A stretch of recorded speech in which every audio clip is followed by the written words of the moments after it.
एक बांग्लादेशी खड़ा होता है, उस बॉर्डर पे खड़ा होता है जहां बीएसएफ होती है, जहां गृह मंत्रालय होता है, छलांग लगाता है वो व्यक्ति, 50 किलोमीटर छलांग मार के सीधे ममता जी के पास पहुंच जाता है। कहते ममता जी आधार कार्ड दे दीजिए।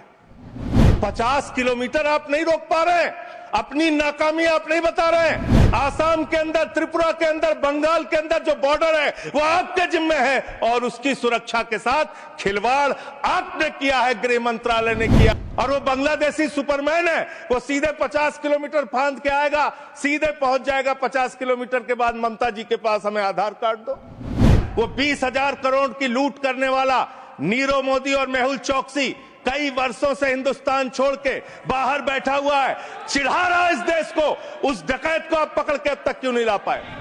बिल से बाहर ही बोल रहे हैं तो बिल से बाहर भी सुनने के लिए तैयार रहे। एकदम ठीक है। इन बेईमानों का जिन्होंने हिंदुस्तान की जनता के बैंकों में डकैती डालने का काम किया, उनको आज विदेशों में बैठा के मौज करा रहे हैं ये लोग। और मेरा पासपोर्ट जब्त है कि हमारे नागरिकों को अमेरिका ने हाथ में हथकड़ी, पैरों में बेड़ी बांध के हिंदुस्तान की धरती पे पहुंचाया और आपको शर्म नहीं आई। आप लोगों का इतिहास हिंदुस्तान की आजादी के आंदोलन में गद्दारी का इतिहास रहा है। धन्यवाद महोदय, आपने मुझे इस अति महत्वपूर्ण बिल पर अपनी बात कहने का मौका दिया।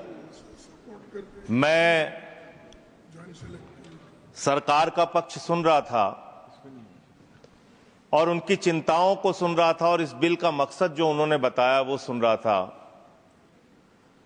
निश्चित रूप से महोदय, भारत की सुरक्षा सर्वोपरि है।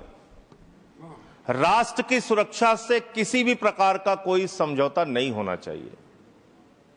देश के अंदर किसी को भी अवैध तरीके से घुसपैठ करने की इजाजत नहीं होनी चाहिए। देश के अंदर कहीं भी अवैध घुसपैठिया नहीं होना चाहिए। लेकिन पिछले 11 साल से इस देश के अंदर आपकी सरकार है। ज्यादातर राज्यों में डबल इंजन की सरकार है, डबल इंजन की सरकार है। ऊपर भी मोदी जी, नीचे भी मोदी जी, ऊपर भी मोदी जी, नीचे भी योगी जी, ऊपर भी मोदी जी, नीचे भी हेमंत बिस्व शर्मा जी। चारों तरफ महामानव की सरकार महोदया, महामानव की सरकार। वो तो अवतार भी कहते हैं अपने आप को। और उस अवतार की सरकार में घुसपैठ हो जा रही है। 11 साल से हिंदुस्तान के अगर किसी कोने में अवैध घुसपैठिया है, अवैध रूप से कोई नागरिक रह रहा है, तो उसके लिए सीधे तौर पे भारतीय जनता पार्टी की सरकार और प्रधानमंत्री नरेंद्र मोदी जिम्मेदार है, कोई दूसरा जिम्मेदार नहीं है। बॉर्डर की सुरक्षा महोदया किसके पास है? बॉर्डर की सुरक्षा गृह मंत्रालय के पास है। बीएसएफ लगी हुई है वहां पे। चीन घुसपैठ कर रहा है, हम लोग चिल्लाते हैं, बोलते हैं, आपको उसके बारे में बोलने की फुर्सत नहीं। गलवान घाटी में हमारे 20 जवान शहीद हो गए, लेकिन शर्म आती है उस चीन के साथ आपने अपना व्यापार बढ़ाने का काम किया है, हिंदुस्तान का रुपया उन तक पहुंचाने का काम किया है। देश के बॉर्डर की सुरक्षा आपके जिम्मे है। मैं बड़ा हास्यास्पद तर्क सुन रहा था, बहुत ही हास्यास्पद तर्क।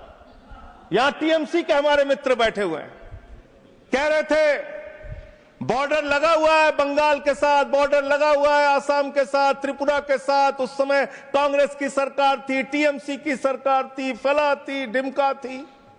आधार कार्ड बन गया, आधार कार्ड बन गया, इसलिए उसी आधार कार्ड ने सब गड़बड़ कर दिया।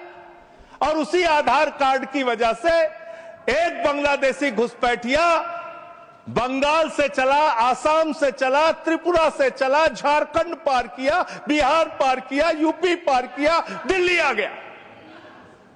और ये बेचारे देखते रहे, इन्होंने कुछ नहीं किया। और मल्लिकार्जुन खड़गे जी भी बैठे हुए हैं, ये भी राज्य में मंत्री रहे हुए हैं। माननीय लोपी साहब, प्रमोद तिवारी जी भी राज्य में मंत्री रहे हुए हैं। इन दोनों से भी पूछ ले सरकार के लोग, ये भी आपकी मदद कर देंगे। किसी राज्य के अंदर कोई व्यक्ति आ गया तब उस राज्य सरकार की जिम्मेदारी होती है। लेकिन मुझे लगता है आजकल पूरा का पूरा गृह मंत्रालय सुपरमैन की पिक्चर देख रहा है। पूरे भाजपाई सुपरमैन की पिक्चर देख रहे हैं। और कैसे देख रहे हैं? 50 किलोमीटर की सुरक्षा बीएसएफ के पास है। बंगाल में 50 किलोमीटर की सुरक्षा बीएसएफ के पास है। एक बांग्लादेशी खड़ा होता है, उस बॉर्डर पे खड़ा होता है जहां बीएसएफ होती है, जहां गृह मंत्रालय होता है, छलांग लगाता है वो व्यक्ति, 50 किलोमीटर छलांग मार के सीधे ममता जी के पास पहुंच जाता है। कहता ममता जी आधार कार्ड दे दीजिए। ये हो रहा है क्या? 50 किलोमीटर आप नहीं रोक पा रहे हैं। अपनी नाकामी आप नहीं बता रहे हैं। आसाम के अंदर, त्रिपुरा के अंदर, बंगाल के अंदर जो बॉर्डर है वो आपके जिम्मे है और उसकी सुरक्षा के साथ खिलवाड़ आपने किया है, गृह मंत्रालय ने किया है, भारतीय जनता पार्टी की सरकार ने किया है। आप अपने दोस्त राज्य सरकारों के ऊपर मरते हैं। अरे आधार कार्ड तो तब आदमी मांगेगा जब राज्य की सीमा में घुसेगा। जब 50 किलोमीटर सीमा की सुरक्षा आपके जिम्मे है तो आप क्या कर रहे थे? आपकी सरकार क्या कर रही थी?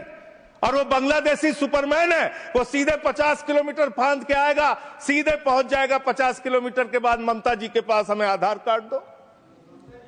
ये कैसा तर्क है? ये कैसा तर्क है? और आपने कहा भारत के अंदर कोई भी नागरिक अवैध पासपोर्ट, अवैध वीजा लेके नहीं रह सकता। लेकिन मैं दूसरी बात आपसे पूछना चाहता हूं, इसका मैं समर्थन करता हूं, बिल्कुल नहीं रह सकता। लेकिन जो हिंदुस्तान के डकैत आज विदेशों में बैठ के हमको चिढ़ाने का काम कर रहे हैं, जिन्होंने हमारी बैंकों को लूटा है, जिन्होंने आम आदमी का पैसा लूटा है, वो 20,000 करोड़ की लूट करने वाला नीरव मोदी और मेहुल चौकसी कई वर्षों से हिंदुस्तान छोड़ के बाहर बैठा हुआ है, चिढ़ा रहा है इस देश को। उस डकैत को आप पकड़ के अब तक क्यों नहीं ला पाए? जवाब दीजिए, क्यों नहीं इसका पासपोर्ट जब्त किया आपने? ललित मोदी आपका दोस्त, आपके नेताओं ने उसको भगाया हिंदुस्तान से। 3,000 करोड़ रुपए हिंदुस्तान की बैंकों का लूट के विदेशों में बैठा हुआ है, क्यों नहीं आज तक आप उसको वापस ले पाए? विजय माल्या 9,000 करोड़ रुपए हिंदुस्तान का लूट के, हिंदुस्तान के बैंकों का लूट के, हिंदुस्तान के आम आदमी का पैसा लूट के 9,000 करोड़ रुपए विजय माल्या विदेशों में बैठा हुआ है, आपको चिढ़ाता रहता है। तिहाड़ जेल की, माननीय तिहाड़ जेल की विषय पे ही बोल रहा हूं महोदया, विषय पे ही बोल रहा हूं, विषय पे इन्हीं लोगों से सीखा है, इन्हीं लोगों से सीखा है महोदया। वो Vijay Mallya, I am not eluding sir, I am not eluding madam, I am not eluding. मंत्री जी को बोलने तब दिया जाए जब मैं एल्ड कर रहा हूं। आई एम नॉट एल्डिंग मैडम। अगर बिल से बाहर ही बोल रहे हैं तो बिल से बाहर भी सुनने के लिए तैयार रहे। एकदम ठीक है, जब आपका मौका आएगा आप बोलिएगा। महोदया, हम लोगों ने टीवी चैनल पे खबर देखी, विजय माल्या आएगा, तिहाड़ के बैरक में रहेगा, यहां पे उसका रोका जाएगा, यहां उसको सजा दी जाएगी। टीवी चैनल वाले खबर चला रहे थे और ये लोग भी बोल रहे थे विजय माल्या को लाएंगे। 9,000 करोड़ रुपए की लूट करने वाला विजय माल्या आज विदेशों में बैठ के चिढ़ा रहा है।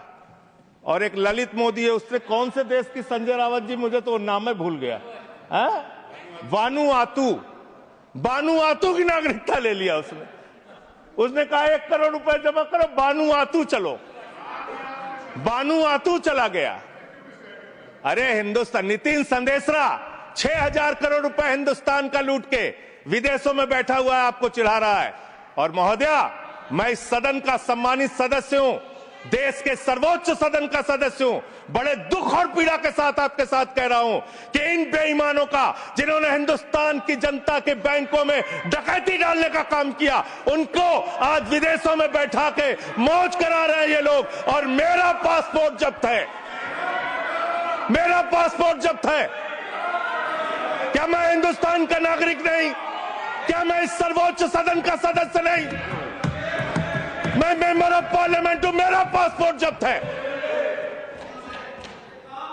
मैं कहना चाहता हूं इनसे, अगर वास्तव में तुम्हारी नीयत साफ है तो आज हिंदुस्तान के अंदर 50 करोड़ से ज्यादा जिन जिन लोगों का बकाया है सबका पासपोर्ट जब्त करो, कोई हिंदुस्तान छोड़ के भागने ना पाए। सबका पासपोर्ट जब्त कीजिए। आप अनावश्यक बातें करते हैं। 11 साल से आपकी राज्यों में सरकार, 11 साल से आपकी केंद्र में सरकार, और बांग्लादेशी घुसपैठिया आप नंबर नहीं बता पाते कितने भगाए आपने। आज बताइए कितने लोगों को आपने भगाया, कितने बांग्लादेशी घुसपैठियों को आपने हिंदुस्तान से भगाया 11 साल के अंदर। खाली राजनीति करते हैं। बंगाल का चुनाव आ रहा है, राजनीति शुरू। बिहार का चुनाव आ रहा है, राजनीति शुरू। अरे इससे ऊपर भी जाओ। और इन्होंने कितना बड़ा पाप किया वो भी बता रहा हूं, पूरे देश को सुनना चाहिए कितना बड़ा पाप किया इन्होंने। पंजाब के अंदर जो सीमा थी बीएसएफ के देखरेख में, उसको इन्होंने बढ़ा दिया, 50 किलोमीटर तक कर दिया। इसके साथ साथ इन्होंने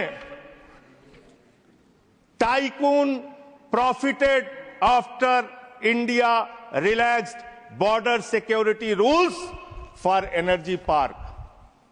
एनर्जी पार्क बनाने के लिए पाकिस्तान की सीमा में, गुजरात के अंदर भारत की सुरक्षा कानूनों में रिलैक्स देने का काम इस अपराध इस सरकार ने किया है। अपने एक दोस्त को एनर्जी पार्क का ठेका देने के लिए, उसका फायदा पहुंचाने के लिए, उसका धंधा कराने के लिए, देश की सुरक्षा के साथ अपने दोस्त को फायदा पहुंचाने के लिए, अडानी को फायदा पहुंचाने के लिए आपने बॉर्डर की सुरक्षा पे, वहां के कानूनों पे रिलैक्स देने का काम किया।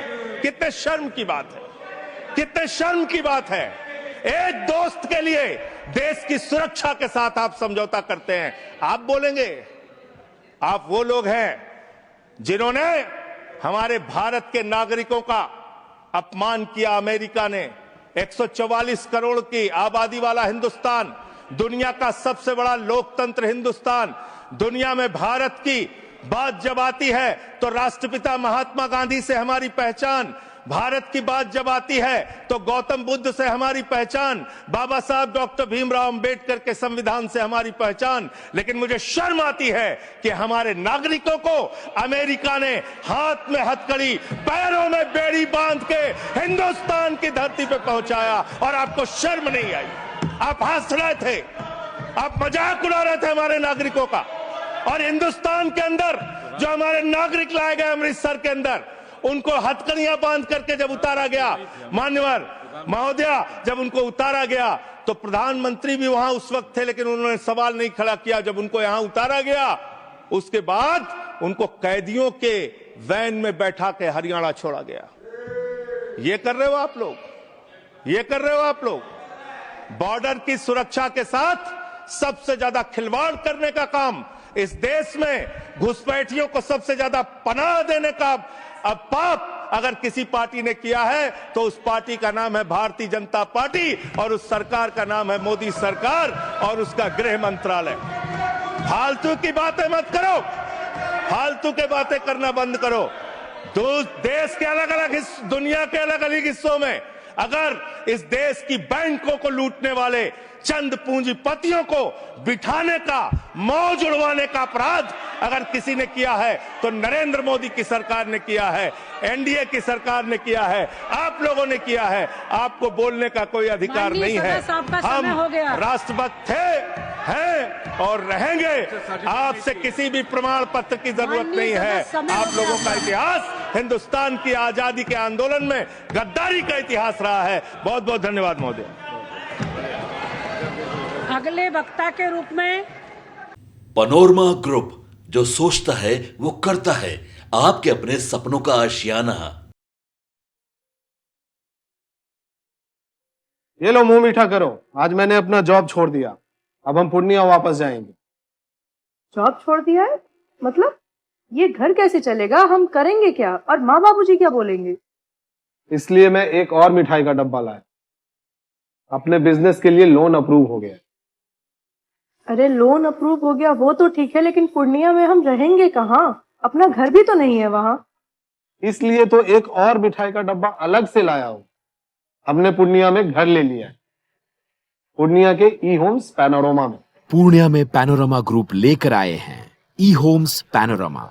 बड़ा घर, आलीशान जिंदगी और अत्याधुनिक सुविधाओं के संग। अरे अरे अब क्यों मुंह मीठा करवा रही हो?